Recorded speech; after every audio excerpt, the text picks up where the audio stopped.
Do you pay too much taxes and you want to pay a lot less legally? Let's hit the rewind button on capital gains, the profit from selling your property. You've done a good job, you've invested well, and you want to exit that investment, but you're going to get taxed on it. Now, let's dive into the juicy part. We're looking at seven, maybe eight. I'll give you a few bonuses in there at the end. Tax strategies for exiting assets so you can keep more money in your pocket. These strategies are all about minimizing what you owe good old Uncle Sam. And guess what?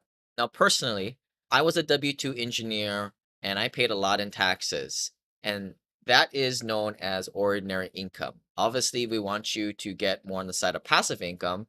Why? Because you can use passive losses and depreciation from real estate to offset that passive income and thus negating your taxes down as much as you want.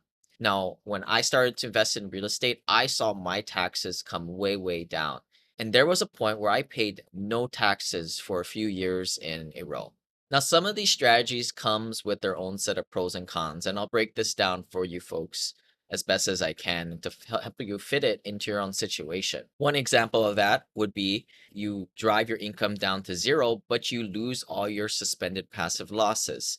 Now, strategically, it might make sense to hold back some of those passive losses, pay a little bit more taxes so that the next year, the year after, when you sell another asset, you don't get totally blown away in those upper tax brackets. And as you can see, there's no one way of playing this. And I think this is also why CPAs shy away from this part of the strategy portion. And I'll start there. The CPA's job is to do your taxes, complete the forms, but it's ultimately your job and you need to be empowered. And what we're trying to do here is educate you with the building blocks to be able to take ownership of your own strategy moving forward.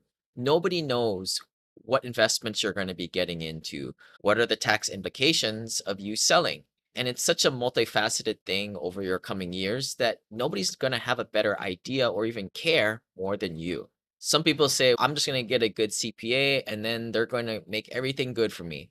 That might be the case if you don't own assets and you're just strictly a W 2 working person. Your situation out there is a little bit more complicated, and it's not fair for the CPA to be able to be the strategy guy for you. And therefore, it's your job. So I'm sorry if that's not what you wanted to hear and you have to take some ownership in this. Hopefully, I've motivated you enough to really pay attention to this short course that we have prepared for you about saving taxes and eliminating some of these capital gains.